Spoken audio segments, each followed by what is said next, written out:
Coucou tout le monde, je vous retrouve aujourd'hui complètement nue du teint et toute imperfection dehors pour vous faire, comme vous me l'avez demandé, la revue complète du fond de teint de chez Giorgio Armani, le Luminous Silk Foundation, donc fond de teint soyeux lumineux en français, puisque je vous l'avais présenté dans mes derniers favoris, que je vous avais demandé si ça vous intéressait de voir l'application en live, que je vous parle des qualités, des défauts, etc. Et vous avez été nombreux à me dire que ça vous intéressait beaucoup, donc c'est ce qu'on fait aujourd'hui. Donc avant tout, je vais vous dire ce qu'en dit la description, hein, donc pas moi mais ce qu'en dit le site de Sephora en l'occurrence. Capturer l'éclat d'un teint parfait avec le fond de teint soyeux lumineux. Un fluide confortable longue tenue à la technologie microfil. On ne sait pas ce que c'est que la technologie microfil mais bon soit. Léger, il redéfinit l'idée même du fond de teint pour un fini velouté naturel d'une couvrance légère à moyenne. Le teint est uniforme, transparent, sans démarcation. Primé meilleur fond de teint pendant 8 années consécutives, Luminous Silk est un must chez les maquilleurs. Donc sachez que moi, je vous l'ai déjà dit dans ma vidéo favori, mais je vous le redis là, ce que je recherche dans un fond de teint, c'est vraiment ce qui est décrit là, c'est-à-dire une couvrance légère à moyenne grand maximum. Je cherche à ce qu'on voit la peau par transparence, vous voyez, que ce soit vraiment un fini très très naturel. Et surtout, je ne veux pas du tout que ce soit mat, je veux vraiment un teint lumineux parce que j'ai la peau sèche et que c'est ce qui me convient le mieux. Voilà. Donc je me suis penchée vers ce fond de teint parce qu'il avait apparemment tout ce que je souhaitais dans un fond de teint. Et écoutez, il a très bien tenu ses promesses, mais je vais vous dire tout en détail, donc trêve de blabla, je vais dégager mon front pour que vous voyez mieux, et on va tout de suite passer à l'application. Me voilà toute zoomée pour que vous voyez bien ma peau de près. Donc comme vous pouvez le voir, je n'ai pas énormément d'imperfections, je n'ai pas de gros boutons ou de cicatrices d'acné, ce qui fait que c'est pour ça que je me dirige vers des fonds de teint légers. J'ai simplement un manque d'uniformité, j'ai des rougeurs ici, j'ai des taches d'hyperpigmentation ici, dues à de nombreuses années de perçage de boutons quand j'étais plus jeune, donc ne percez pas vos boutons parce que voilà ce qui arrive. Et de manière générale, j'ai le teint assez terne, je n'ai pas le teint glowy de manière naturelle, donc c'est pour ça que je me dirige vers ce type de fond de teint.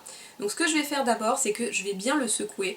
Je vous conseille de faire ça avec tous vos fonds de teint liquides parce qu'il y en a certains qui se déphasent en fait dans le pot, c'est-à-dire que les pigments ont tendance à descendre. Donc si vous voulez un résultat vraiment optimal, je vous conseille de bien secouer votre fond de teint avant de l'appliquer. Donc je secoue, et ce que je vais faire, c'est que je vais appliquer sur la moitié du visage avec un pinceau et sur l'autre moitié avec un beauty blender humide pour que tout le monde puisse y trouver son compte, parce que j'applique jamais mon fond de teint avec les doigts pour tout vous dire, j'aime pas du tout le rendu, mais bon, pour satisfaire tout le monde, je vais faire team pinceau et team éponge. Et je pense que ça devrait suffire, non? De ce côté du visage, je vais utiliser le F82 de chez Sigma, qui est un pinceau comme ceci, un peu dur aux fibres. Il s'appelle Round Top Kabuki, voilà. Et il est vraiment très bien parce que c'est un pinceau rond assez dense. Pour appliquer le fond de teint, il est parfait, je trouve. Et je vais prendre mon fond de teint, évidemment, et je vais appliquer d'abord une demi-pompe, je pense que ça suffira largement pour la moitié du visage. Et je vais vous montrer comment je fais d'habitude, c'est-à-dire que je prends mon doigt, je chauffe la matière. Que je fasse avec le Beauty Blender ou avec le pinceau, c'est pareil, hein. Je chauffe un peu la matière et je vais venir faire des points sur mon visage. Donc que sur la moitié, il faut que je fasse attention.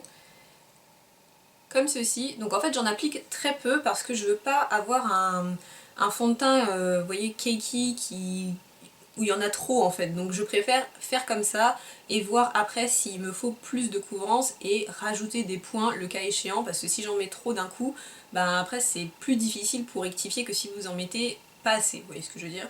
Donc je prends le pinceau et je vais venir faire des mouvements circulaires et des mouvements de tapotement comme ça pour répartir la matière.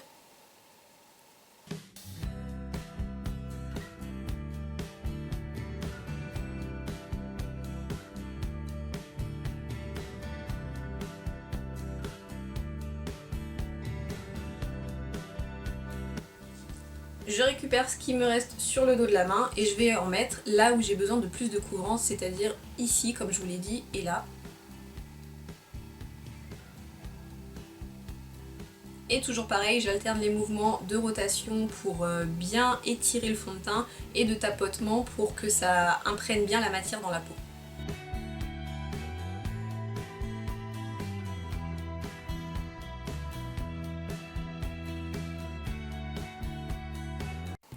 Voilà le résultat pour l'application au pinceau. Je pense que là vous voyez bien le avant-après, donc avant ici et après là, notamment au niveau des joues et au niveau du menton. Moi c'est ça que je vois le plus dans le miroir. J'ai le teint beaucoup plus unifié, j'ai l'air beaucoup plus en bonne santé ici que là, enfin en tout cas j'ai l'impression, j'espère vraiment que vous le voyez. Et je vais passer à l'application au Beauty Blender. Donc pour les personnes qui ne connaissent pas, c'est une éponge à maquillage que vous utilisez humide, vous la passez sous l'eau, vous l'essorez et ensuite vous appliquez votre fond de teint comme je vais faire maintenant. Donc je vais remettre exactement la même quantité, une demi-pompe. Et je vais faire pareil, je chauffe avec mon doigt. J'applique d'abord des petits points. Et là ce que je vais faire c'est que je vais simplement tapoter avec la partie la plus charnue du Beauty Blender. Et je tapote pour estomper et appliquer le fond de teint.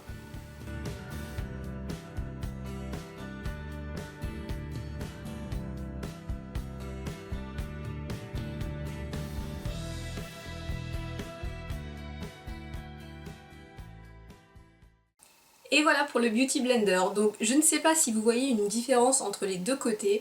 Personnellement je trouve qu'avec le Beauty Blender vous aurez toujours moins de couvrance, dans le sens où comme c'est une éponge humide ça absorbe l'excédent de produit, et moi c'est mon rendu préféré parce que je trouve que ça donne je sais pas, quelque chose de plus naturel. Je saurais pas vraiment vous expliquer. J'ai l'impression d'avoir toujours le teint plus frais avec un Beauty Blender qu'avec un pinceau.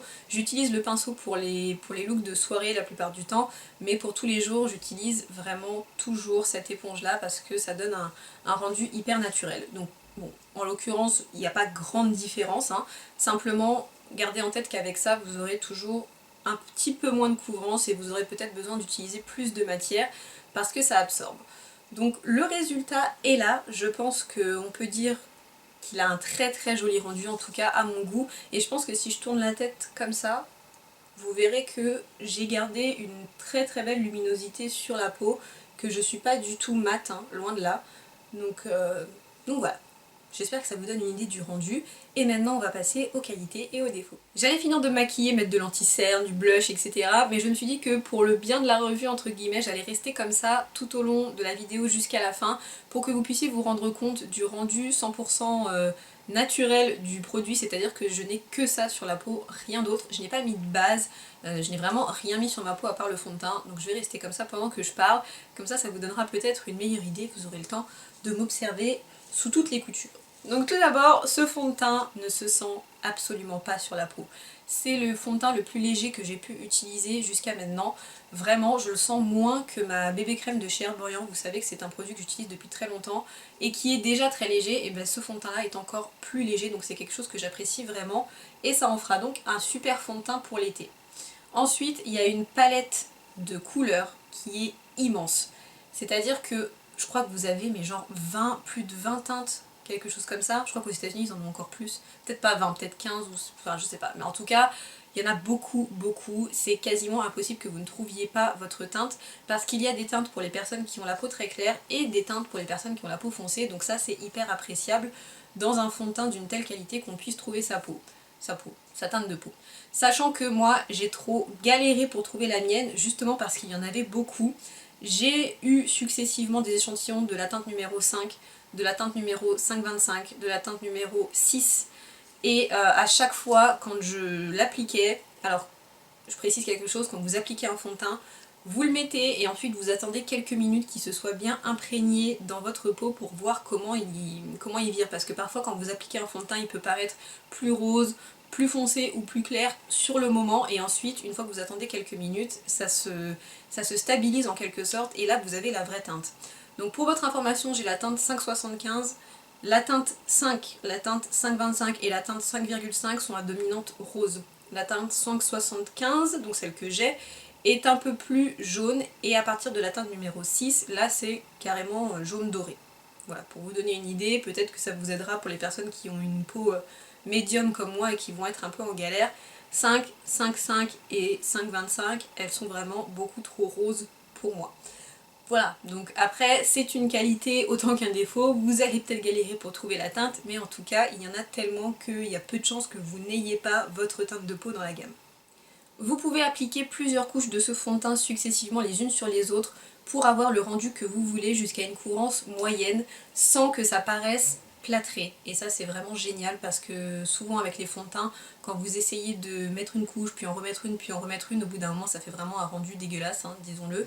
Celui-là vous pouvez vraiment vous permettre de faire ça et ça c'est top parce que vous pouvez du coup vraiment unifier les parties où vous en avez le plus besoin, sachant que vous n'aurez jamais une couvrance forte avec ce fond de teint, mais jamais, même une couvrance moyenne. C'est le maximum que vous pourrez atteindre, c'est vraiment pas un fond de teint fait pour cacher les très très grosses imperfections. Donc si vous avez des cicatrices, des boutons ou tout simplement que vous aimez avoir un fond de teint très très couvrant, je ne vous conseille absolument pas ce fond de teint. Pour les peaux sèches à très sèches comme la mienne, vous pouvez foncer les yeux fermés, ce fond de teint est fait pour vous. J'ai des plaques de sécheresse vers le bas des joues qui peuvent se former et au niveau du front, et ce fond de teint ne s'est jamais collé sur ces plaques de sécheresse. Vous savez quand ça marque comme ça, il n'y a quand même rien de plus moche. Donc peau sèche, peau très sèche et peau normale, vous pouvez y aller, ce fond de teint est fantastique. En revanche pour les peaux grasses, je peux encore vous conseiller, je pense qu'il peut convenir, en revanche il va falloir le poudrer. Moi personnellement je ne le poudre pas du tout parce que comme je vous l'ai dit j'ai la peau sèche, donc je peux me permettre, mais pour les peaux grasses vous devrez le poudrer, notamment au niveau de la zone T, et pour les peaux très grasses je pense que ce n'est pas un fond de teint qui est fait pour vous parce que je pense tout simplement que vous devez utiliser des fonds de teint un peu plus matifiants qui vous permettront de ne pas avoir à faire de retouches toutes les 2 heures. Je qualifierais le fini du fond de teint de semi-mat sur ma peau, c'est-à-dire qu'il est lumineux mais il ne brille pas. Vous n'avez pas l'impression d'avoir la peau grasse ou d'avoir la peau huileuse ou d'avoir vous voyez, un film très très brillant sur le visage. Vous avez vraiment une luminosité comme si c'était votre propre peau qui était lumineuse. Je sais pas si vous voyez ce que je veux dire, ça fait pas artificiel comme si vous aviez mis un truc rempli de paillettes ou rempli de pigments réflecteurs, je sais pas, il y a juste ce qu'il faut pour avoir la peau lumineuse mais sans en faire trop, donc ça j'apprécie beaucoup. Et surtout, le vrai point positif en dehors de tout ce que je vous ai dit, c'est que c'est un fond de teint qui se photographie merveilleusement bien. Il n'a aucun SPF dedans. Alors ça peut être une qualité et un défaut, puisque le SPF c'est la protection solaire que vous avez dans les produits, et là il n'y en a aucun, et sachez que c'est le SPF qui fait que quand vous vous prenez en photo avec des produits comme ça, vous avez ce qu'on appelle le flashback, vous avez le visage tout blanc et le corps de votre teinte normale, c'est le SPF qui fait cet effet là. Celui-ci n'en a pas, donc quand vous vous prenez en photo, vous avez un rendu vraiment superbe, ce qui en fait un fond de teint parfait pour les mariés notamment, et si vous avez un événement, si vous avez je sais pas, quelque chose où vous savez que vous allez être prise en photo, ce fond de teint est 100% le meilleur que j'ai pu utiliser, il donne un rendu en photo absolument magnifique, mais en contrepartie vous n'avez pas de protection solaire, mais vous pouvez utiliser par exemple une base avec une protection solaire et le fond de teint par-dessus, et vous n'aurez quand même pas cet effet de flashback affreux où vous avez l'air d'un fantôme avec le corps normal. Je finis évidemment sur le prix est un gros point faible de ce produit puisqu'il coûte je crois une cinquantaine d'euros, je sais plus. De toute façon tout sera en barre d'infos, hein, vous inquiétez pas, moi je l'ai pris avec les moins 25% chez Sephora, je vous conseille quand même d'attendre une promo pour le prendre parce que c'est un vrai coup. En revanche, pour un fond de teint de grande marque, hein, j'en ai utilisé plusieurs qui sont sensiblement au même prix, et je peux vous dire que celui-ci les vaut. Je mets bien des guillemets parce que dans tous les fonds de teint que j'ai pu utiliser dans les grandes marques, c'est de loin mon préféré et de loin le meilleur. C'est celui qui a répondu à toutes mes attentes et du coup j'hésiterai pas à le racheter le jour où j'en aurai plus ou le jour où je vais changer de teinte parce que j'aurai bronzé ou quoi que ce soit. Je n'hésiterai pas à racheter ce fond de teint parce qu'il est tout simplement parfait pour moi. J'espère vraiment n'avoir rien oublié, que j'ai été concise, précise et complète. Si j'ai oublié de dire des trucs, parce que c'est très possible, surtout si vous avez des questions, dites-le moi en commentaire, j'y répondrai si je peux, hein, autant que mes connaissances le permettront. Si vous l'avez testé, que vous l'ayez aimé ou pas, n'hésitez pas à le dire non plus parce que du coup ça aidera plein de gens aussi. Je vous fais à tous plein de gros bisous en espérant vous retrouver très vite pour une nouvelle vidéo. Ciao!